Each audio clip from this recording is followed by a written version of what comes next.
Hi, and welcome to FederationX again. I'm Rebecca.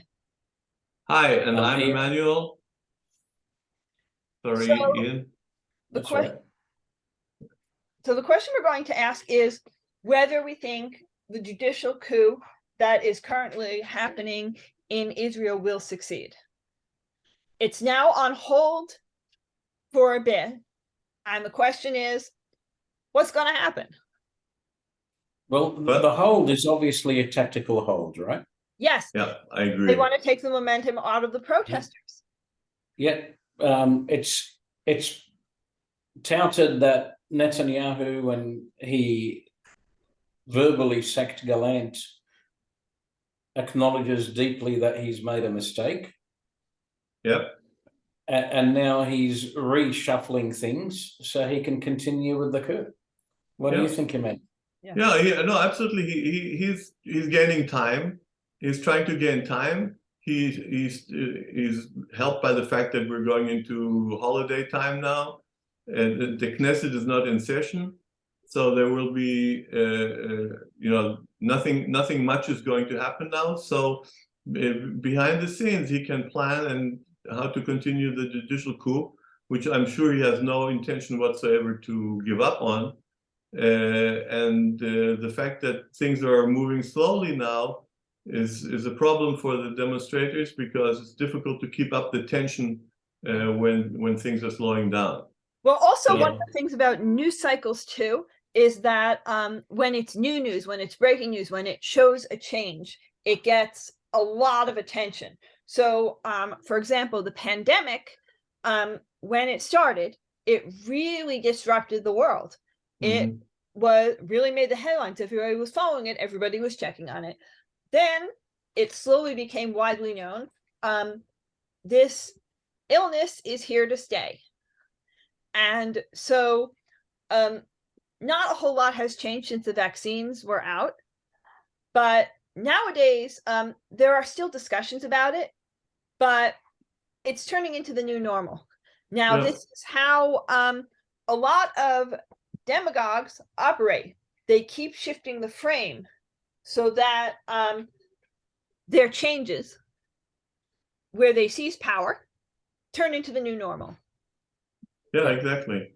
So we have to wait and see, and that's why I believe it'll take a long time until we get out of this cycle. Because do you think he'd be, sorry, Emmanuel, do you think he'd be trying to influence or maneuver the leaders of the demonstrations? Yeah, or set them up in any way. He already did in a way indirectly by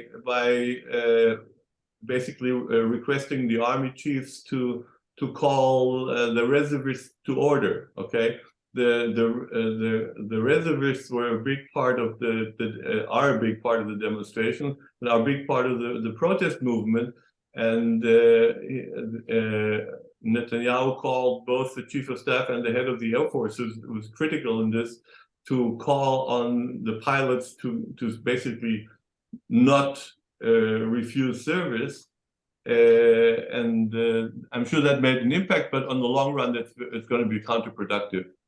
And the more he does that, the more problems it will cause. Yeah. So he'll be maneuvering right now. He'll be trying to set up or maybe even throw mud on some of the leaders of the demonstrations. Yeah, he's good at that. If he can make sackings and replacements that are more on his side without getting, lifting the brows of the demonstrators, he'd be putting all his chess pieces in place. Yeah, well, he can't do much firing. You saw what happened when he fired Gallant. Okay, if he fires anybody in a high stature, a higher position like head of the Shabak or any of the army commanders, if he tries to fire them, he's going to walk into a wall with the demonstrations. Okay, that's just going to make the demonstrations go much stronger. So he is in a bind. He may want to do what you suggested, and he may try to do it, but he won't do it with high-profile people. He won't be able to. Yeah. So do you really think the demonstrators are affecting his moves? Absolutely. Or do you think they are? Absolutely, they did. He clearly would not. He clearly would not have stepped back from firing Gallant if there wouldn't have been the demonstrations the way they were. He wouldn't have stepped back that's from true. that. Yeah, that's true. So it clearly influences him, and we know it from the past that he's affected by demonstrations. It's clear that he is. And the more we can keep up the level of demonstrations, it has been actually tremendous. There have been for 13 weeks, there have been demonstrations, with the order of magnitude of 100,000 or more in the streets, which is quite exceptional for Israel. Yeah. And I know your views, but I want to air them on the death squad that Ben Gvir is now pulling together. Yeah. Well, this is another sad move by the government, which Ben Gvir managed to eke out in order to have this to give his support to the fact that he wasn't going to fire Gallant, that Netanyahu wasn't going to fire Gallant. So he got what he wanted. He wanted his own little militia force, but the whole system is fighting against that, because the system realizes that this kind of fighting force, this kind of whatever the militia is going to be under the control of Ben Gvir, is nothing going to be but a troublemaking element, and they don't want it, at least not under Ben Gvir. So I just don't think it's going to come to fruition. There's going to be a legal fight and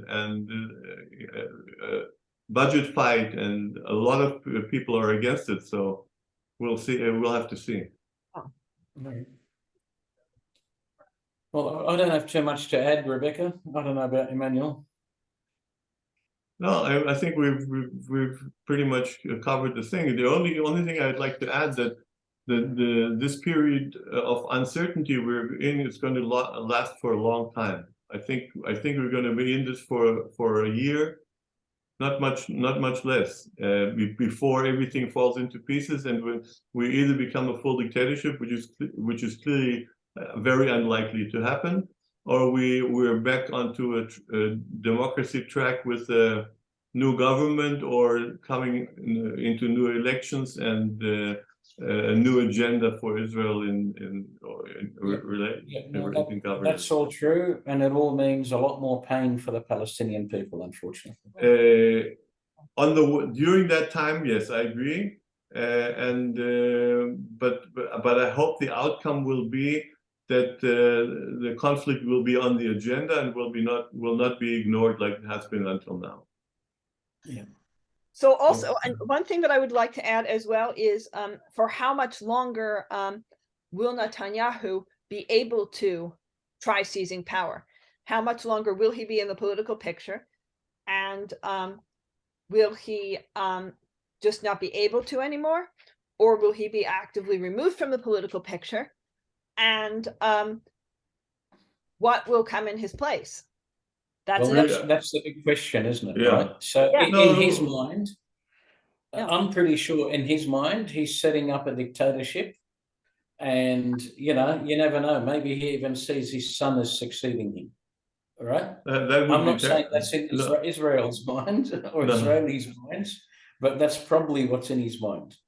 Because if he's removed from power, he will probably end up in jail for a long time for his crimes, right? Yeah. Well, when the year I was predicting this all will last is over, I don't think he'll be in power anymore. He will be either have resigned on his own volition, or he will have been removed by legal circumstances, or he will have been forced out by his Likud colleagues. Which is a possibility, because when they see their party going down in the public ratings, they know that if he stays on, they're not going to be around for the next elections. Well, he might be a fugitive in Turkey or Hungary or Egypt. Or he's not able to. He may be in good health for a long time. But that's a wild card. At some point, Abbas is going to not be able to as well. Yeah. And there as well, we don't know what's going to fill his shoes.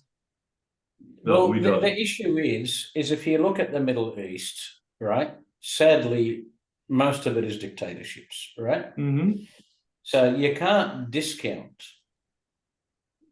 Netanyahu being able to pull off a dictatorship in Israel, right? I'm sure all the Arabs in Egypt and Jordan and everywhere else don't want to live under a dictatorship, but they do. Right? I doubt that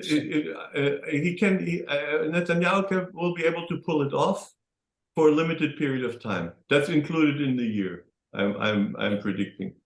So if I don't think I don't see enough people necessary to support such an undertaking. Okay, it just won't. The elites won't participate, and if the elites won't participate, he can't do it. Yeah. Okay. All right. Well, all right. Emmanuel's got to go. So signing off from FederationX. Take care, everybody. Best of health until next week. Thank you. Yeah. Happy Easter, everyone. All right. Yep.